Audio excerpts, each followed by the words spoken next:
Hello po mga kapatid, welcome back po sa ating Bible study. I pray na maayos po ang inyong mga kalagayan, maayos po ang inyong mga kalusugan. Sana po patuloy ang ating pag-aaral at pagbabasa ng ating mga Holy Bible. Recap po muna tayo bago tayo magsimula sa ating panibagong lesson.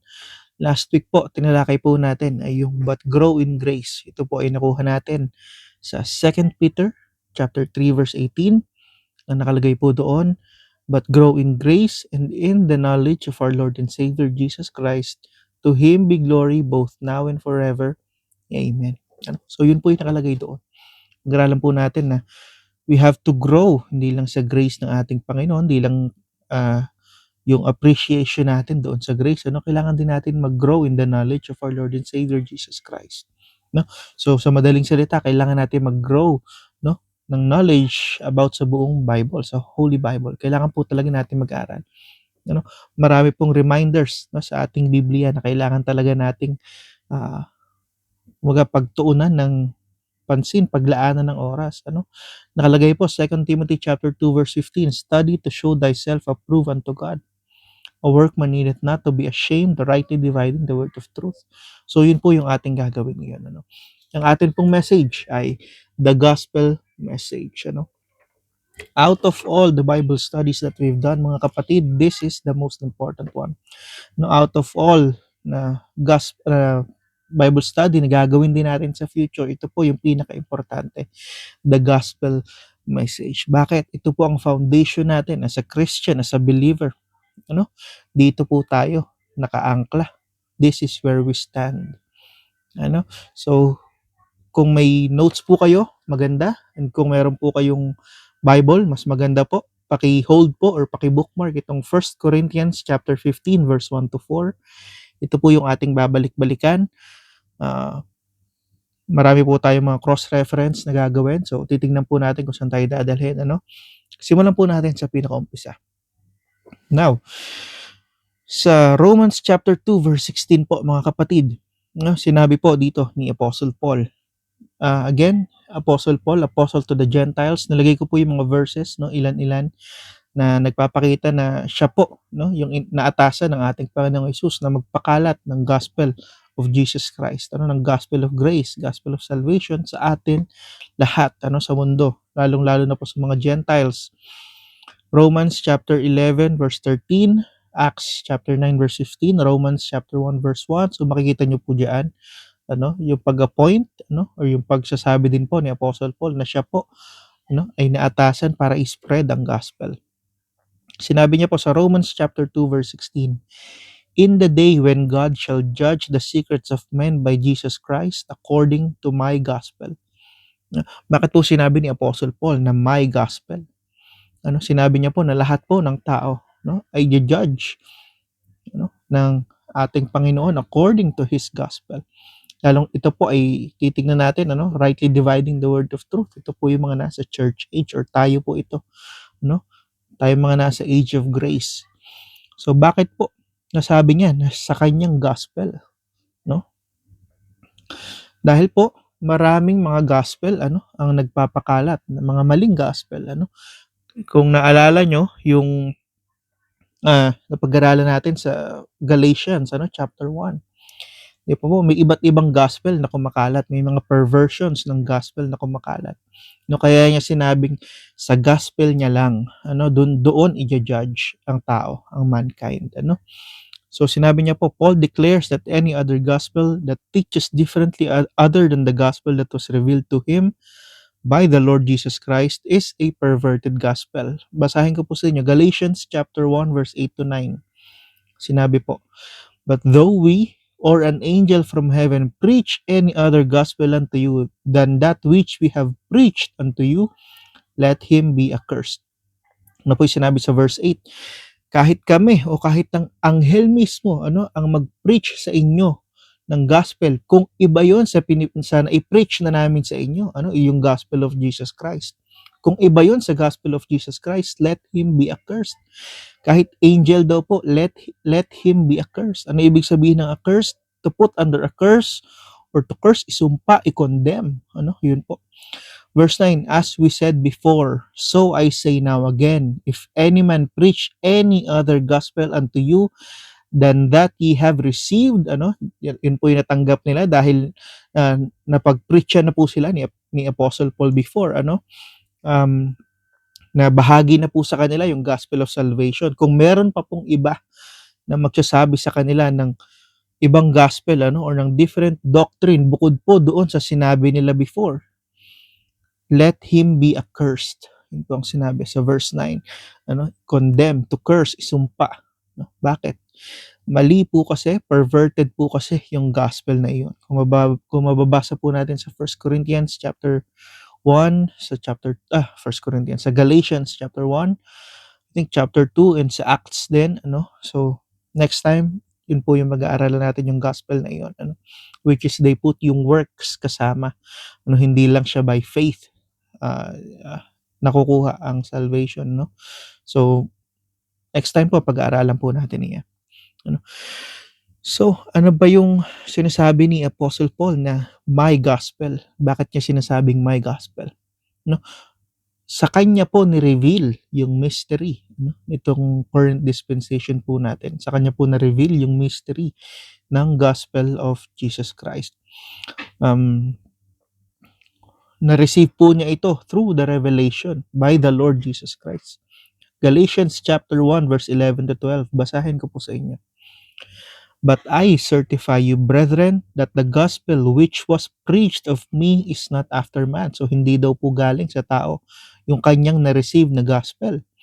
For I neither receive it of man, neither was I taught it, but by the revelation of Jesus Christ. Paul received the gospel by the revelation of the Lord Jesus Christ. So nung sinabi niya po sa Romans chapter 2 verse 16 na my gospel, God shall judge the secrets of men by Jesus Christ according to my gospel. Ito po yung sinasabi niya. Yung nasa Galatians chapter 1 verse 11 to 12 na ni-reveal sa kanya ng ating Panginoong Jesus. So ano po itong gospel na ito? Ito po pag-aaralan natin. 1 Corinthians chapter 15 verse 1 to 4. Yan po ang gospel, gospel message. Basahin ko po sa inyo yung verses 1 to 4 ng 1 Corinthians chapter 15 and then pag-aaralan po natin sa isa. 1 Corinthians chapter 15 verse 1 to 4. Moreover, brethren, I declare unto you the gospel which I preached unto you, which also ye have received, and wherein ye stand, by which also ye are saved, if ye keep in memory what I preached unto you, unless ye have believed in vain. For I delivered unto you first of all that which I also received, how that Christ died for our sins according to the scriptures, and that he was buried, and that he rose again the third day according to the scriptures. So, yan po yung kabuuan ng gospel message. Walang labis, walang kulang, yan po ang kabuuan. So, i-breakdown po natin mga kapatid. Sinabi niya po sa verse 1, moreover, brethren, I declare unto you the gospel which I preached unto you. Ano yung pinreach? The death and burial and resurrection of Jesus. Romans chapter 1 verse 16, for I am not ashamed of the gospel of Christ. Ito po yung sinasabi niyang gospel na pinreach niya. For it is the power of God unto salvation to everyone that believeth, to the Jew first and also to the Greek. Yan po, yung kanyang pinreach. Kaya po nung sinabi niyang, I declare unto you the gospel which I preach unto you, which also ye have received, and wherein ye stand. Pag-aralan po natin na nakaraan yung ating standing and state as a believer. Yung ating pong standing, ito po yung mga hindi na nababago. Dito po tayo nakaangkla. Ano yung nakuha natin? We received and wherein ye stand. Sinabi po. Ano yung nakuha natin kung saan tayo nakaangkla? Ito po yung gospel of Christ. The gospel of Jesus Christ, mga kapatid. Sa verse 2, sinabi po, by which also ye are saved. Ano pong ibig sabihin? That we are saved through the gospel of Jesus Christ. Hindi po sa kahit anong gospel. It is only through the gospel of Jesus Christ no? Kaya po tayo naligtas. Hindi po dahil sa gospel ng ibang mga kulto o kung ano-ano man na sinasamahan nila ng works, we are saved through the gospel of Jesus Christ. Dahil ito yung na-receive natin at ito yung standing natin, we are saved because of that. Sinabi pa po sa verse 2, by which also ye are saved, if you keep in memory what I preach unto you, unless ye have believed in vain. Now, ito pong unless ye have believed in vain, alam naman po siguro natin, I think na-discuss ko po ito before na ang pag-believe po, magkaiba po ang believing sa heart and believing sa head, sa mind lang natin. Iba po ang head and heart. Ang sa head po natin, believe, is alam lang natin. Mga kapatid, hindi pwedeng ganun po. Yun po yung sinasabi natin in vain. Alam lang po natin. Believing with the head is knowing lamang po. Alam lang po natin. Magbasa po ako. James chapter 2 verse 19. Thou believest that there is one God. Thou doest well. The devils also believe and tremble. Alam din po ng mga devil ang Panginoong Hesus nag-i-exist. Alam din po nila na nag-resurrect ng Panginoong Hesus. Pero sa ulo lang po nila, they don't trust. Yan po yung pagkakaiba, ng believing with the head and with the heart. Believing with the head, alam mo lang.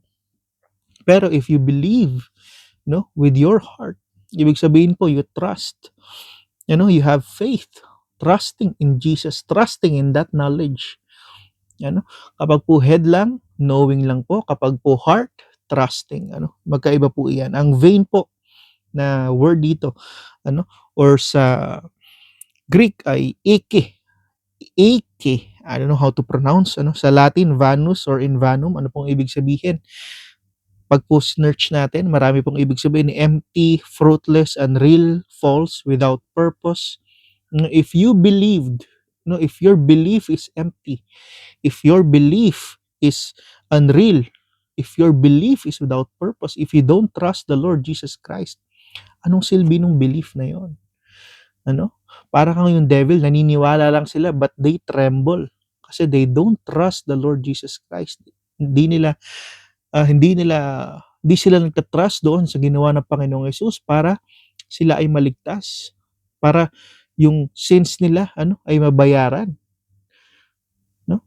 So yun po yung pagkakaiba ng believing with the head and believing with the heart. Sinabi po dito, unless ye have believed in vain. So it's a question also to ask ourselves, are we believing in vain? Sa ulo lang ba natin tayo naniniwala sa Panginoon? Hopefully not. Kailangan po natin gamitin ang ating puso din. Examine ourselves. Let's examine yung ating mga puso.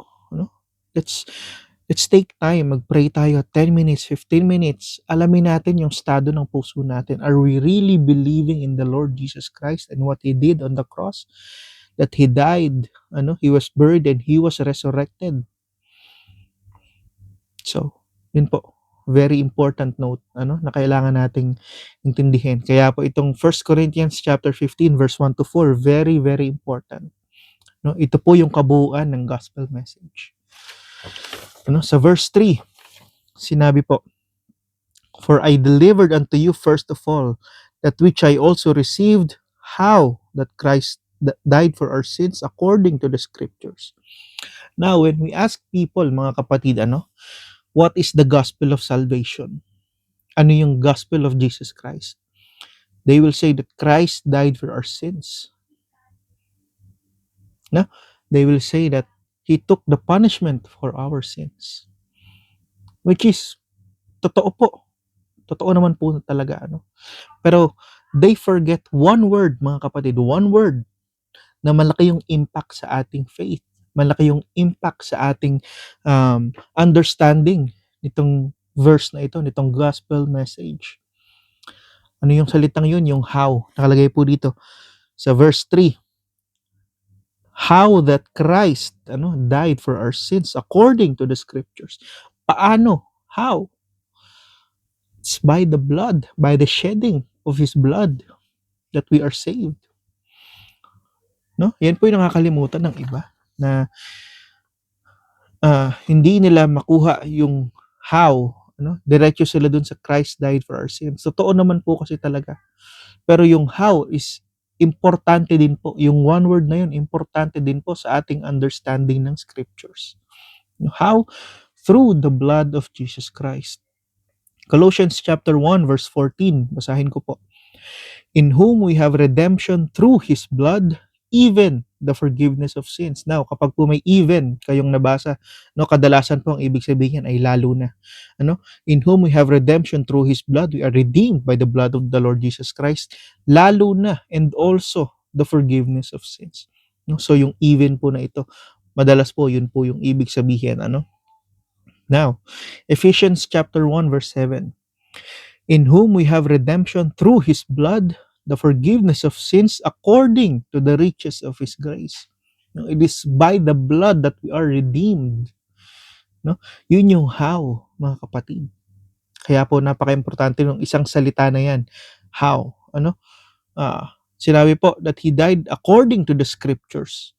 No? Marami pong mga messianic or yung mga prophetic verses na makikita tayo sa Old Testament na nagsusupport po sa pagkamatay ng ating Panginoong Hesus. Buong chapter po kasi Isaiah chapter 53, basahin niyo po yung buong chapter na yan. Hindi ko na po nalagay kasi sobrang haba. Psalm chapter 22, basahin niyo rin po.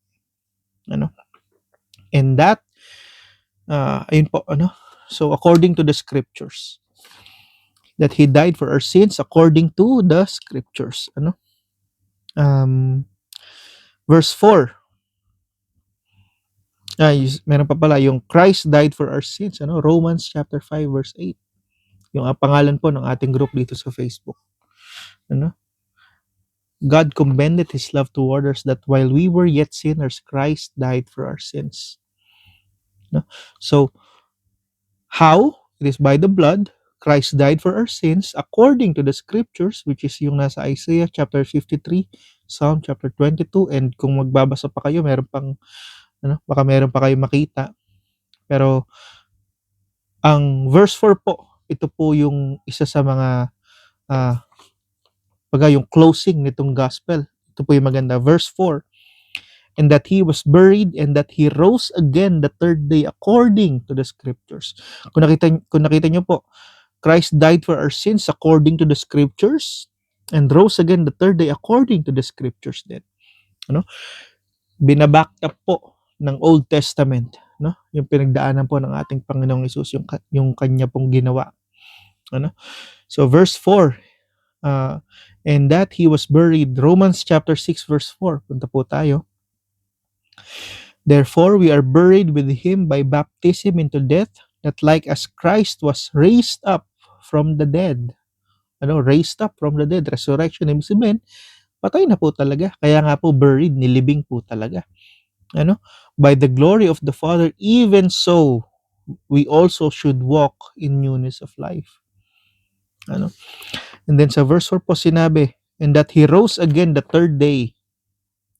Ang resurrection po ay yung very essential sa ating salvation. Why? This is the proof of victory na nagawa ng ating Panginoong Hesus over death.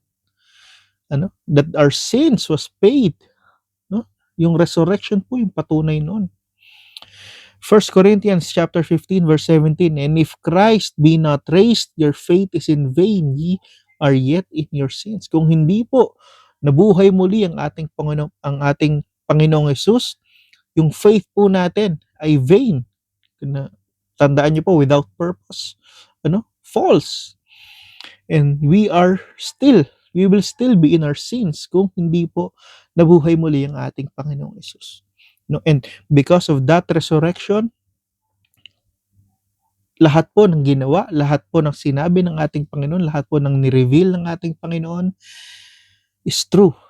Yun po yung naging patunay sa lahat. And yung panapos po, according to the scriptures, according to the scriptures pa rin, binaback up pa rin ng Old Testament.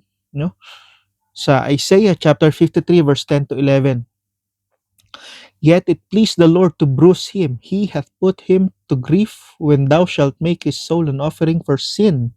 So offering for sin, he shall see his seed, he shall prolong his days, and the pleasure of the Lord shall prosper in his hand. He shall see the travail of his soul and shall be satisfied. By his knowledge shall my righteous servant justify many. So alam niyo na po kung sino yung many, for he shall bear their iniquities. So tayo po, iniquities po nating lahat, ay na-foresee na po dati pa, no? Yung pagkuha po ng Panginoong Hesus ng ating mga kasalanan, yung pagbabayad niya ay na-foresee na po dati pa. It's in the Old Testament, ando na po lahat. Psalm chapter 16 verse 10. For thou wilt not leave my soul in hell, neither wilt thou suffer thine Holy One to see corruption. Ito po yung pagkabuhay muli, isang prophetic na verse, sa patungkol sa pagkabuhay muli ng ating Panginoong Jesus. So, ano po ang point ng ating lesson ngayon? Kasi po, so few Christians really know what the gospel is. Ano po ba yung talagang totoong gospel? Kung saan-saan po sila napupunta sa loob ng ating Bible. Pero ito pong 4 verses na ito sa 1 Corinthians chapter 15, verse 1 to 4, ito na po yung kabuuan. Kung pag-aaralan lang po natin, kung lalaanan natin siya ng panahon, ito na po yung kabuuan. Makikita po natin dito lahat nung nakikita natin na kung saan-saan kinukuha yung gospel. Andito po talaga lahat. And if any man, kahit po sino, kahit angel, ang mag-preach ng ibang gospel na bukod dito sa binabasa natin ngayon, alam ko po may sa Revelation po, meron pong angel na nag-preach, and kung ngayon po yun, let him be accursed, yun po ang nakalagay dahil iba po dito sa gospel of Jesus Christ. Pero since ibang dispensation po iyon, wala pong problema. Pero in the church age, sa age of grace po, ito po ang ating gospel. Ito po yung ni-reveal ng ating Panginoong Hesus kay Apostle Paul, Apostle to the Gentiles, na ito yung ating foundation ngayon as a believer, as a Christian. So, Romans chapter 4 verse 24 to 25. But for us also, to whom it shall be imputed, if we believe on him that raised up Jesus our Lord from the dead, who was delivered for our offenses and was raised again for our justification. So yan po yung ating closing verse, and ito pong lesson natin na gospel message ay para po sa kaalaman din ng lahat, na kapag may nagtanong sa atin, bro, sis, saan makikita sa Bible yung gospel? Baka mataranta ka kung saan mo hanapin, hindi mo pa matandaan. Punta ka lang po sa 1 Corinthians chapter 15 verse 1 to 4. Ano yung gospel? Kung saan tayo na save, kung saan tayo naligtas.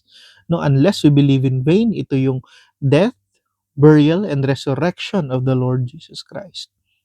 Through His blood, how Christ died for our sins, yun po nakalagay. It is through His blood that we are washed, that we are saved, that we are redeemed.